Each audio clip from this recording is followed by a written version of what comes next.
Кийикле авылын чыгып, көпірден соң үскәрі көтәрелгәч, сул якта зиратка игътибар итмәгән кеше юктыр. Тарихчылар белдергәнчә, зират янәшәсендә ерак түгел калкулыкта иске авыл булган диләр. Хәзер авыл турында мәгълүматлар музейларда саклана. Зиратны авыл җирлеге һәр даим карап тора. Биредә коймаларны яңарту эшен башлаганнар.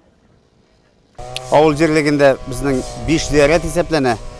Кийикле кездә өрнәк авылларының зияратларын тәртипкә китергәннән соң игенәчеләр ярдәме белән менә бу иң борынгы булган зиярат, иске авыл зияратын тәртипкә китерергә алындык.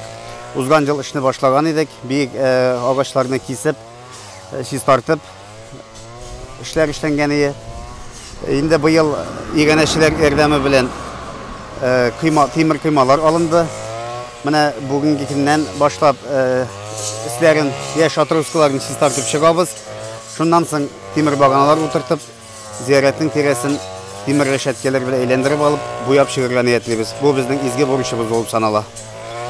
Гаит, Корбан гаетенә кадәр бу эшне төгәлләп, илгәрегә без планлаштырып торабыз. Кийикле авыл җирлеге Кийикле авылындагы зиратны да һәр вакыт чистартып, тәртипкә китереп тора. Биредә кырган агачларны кискәннәр, шүп үләннәрен чапканнар. Зиратның мотор бик күңелле, ул инде бөтенләй теге чистартып та җибәргәч, халык бездә дружно халык тырышты. Икенче елда булган күрә инде ул безне карарга тиеш, шунда барып да утырабыз, шунда барып җыйлап. Зиратларны тәртиптә тоту матур гадәт. Авыл җирлегенә аяк баскач та иң беренче зиратка игътибар ителә. Әмма онытмыйсы иде. Мәңгелек йортыбызны карап тору безнең һәрберебезнең изге бурычы.